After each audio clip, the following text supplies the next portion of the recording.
মাসখানেক পরে দিনাজপুরের সুস্বাদু লিচু বাজারে উঠবে। তার আগেই কিন্তু একটা সুসংবাদ, দিনাজপুরের সবচেয়ে সুমিষ্ট লিচু বেদানা সেটি কিন্তু ভৌগোলিক নির্দেশক হিসাবে স্বীকৃতি পেয়েছে। 30শে এপ্রিল এই লিচুটিকে আপনার জিআই পণ্য হিসাবে আপনার স্বীকৃতি দেওয়া হয়েছে।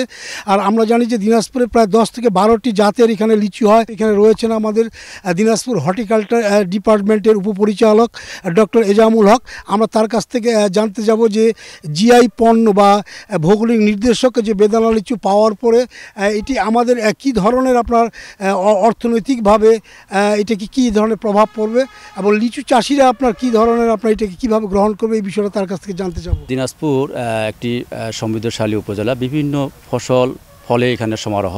এবছর 8,000 হেক্টর জমিতে লিচুর আবাদ হয়েছে। এখানকার লিচু, বিশেষ করে বেদানা লিচুটি ভৌগোলিক নির্দেশক হিসাবে পণ্য হিসাবে এটা স্বীকৃতি পেয়েছে। দিনাজপুরে প্রায় 700 থেকে 1000 কোটি টাকার এখানে বাজার রয়েছে। বিভিন্ন পর্যায়ের লোকজন এখানে সম্প্রতি জড়িত থাকে। এই কৃষি সম্প্রসারণ অধিদপ্তরের বিভিন্ন পর্যায়ের কর্মকর্তারা আমরা কাজ করে যাচ্ছি যে যেন এটি আমরা বিদেশে রপ্তানি করে এই যে 700 থেকে 1000 কোটি টাকার যে বাজার, এটি আরও প্রসারিত হোক এবং এই এলাকার কৃষকরা, বাগানিরা উপকৃত হোক। দিনাজপুরে এই লিচু মৌসুমে প্রায় 1000 কোটি টাকার ব্যবসা হয়ে থাকে এবং এই ব্যবসার সঙ্গে যারা জড়িত একটা বিরাট একটা কর্মযোগ্য, বিশেষ করে এখানে লিচু বাগানে লিচু ব্যবসায়ী থেকে শুরু করে আড়তদার, পাইকার এবং যারা ঝুড়ি ব্যবসা করেন তারা, এবং পরিবহন সেক্টর থেকে কুরিয়ার, সব ধরনের সেক্টরে আপনার এই 2 থেকে 3 মাস আপনার লিচুর এই ব্যবসার সঙ্গে তারা আপনার জড়িয়ে থাকেন। দিনাজপুরের এই লিচু আপনার এই লিচুর ব্যবসা বা বিপণন করার জন্য ইতিমধ্যে জেলা প্রশাসন এবং জেলা কৃষি